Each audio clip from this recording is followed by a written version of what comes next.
सातबाराच्या बातमीपत्रात आपलं पुन्हा स्वागत।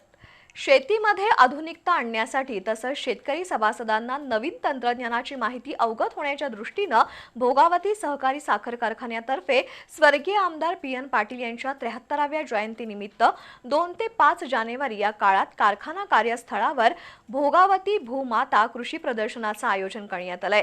या प्रदर्शनामध्ये कृषी तंत्रज्ञान, मनोरंजन आणि खाद्य संस्कृतीचा संगम आहे।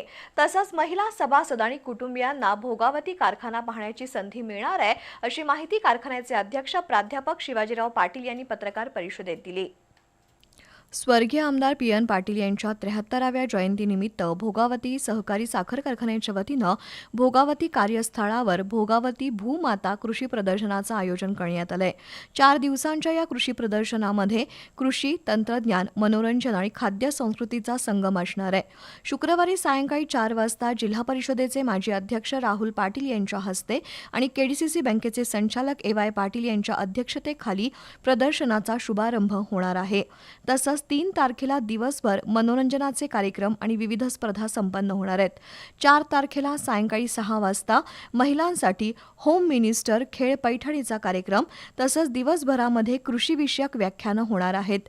5 तारखेला भोगावती कारखाना कार्यक्षेत्रातील प्रगतशील शेतकऱ्यांचा सत्कार आणि विविध क्षेत्रांमध्ये प्रावीण्य मिळवलेल्या सभासदांच्या मुलांना गौरवण्यात येऊन कृषी प्रदर्शनाची सांगता होणार आहे। 4 दिवसांच्या कृषी प्रदर्शनच्या काळामध्ये कारखान्याकडून 3 ते 5 जानेवारीपर्यंत महिला सभासद आणि त्यांच्या कुटुंबियांना साखर कारखाना पाहण्याची संधी मिळणार आहे। त्यामध्ये ऊसापासून साखर निर्मिती कशी केली जाते याची माहिती ज्या त्या विभागातील तज्ज्ञांकडून दिली जाणार आहे।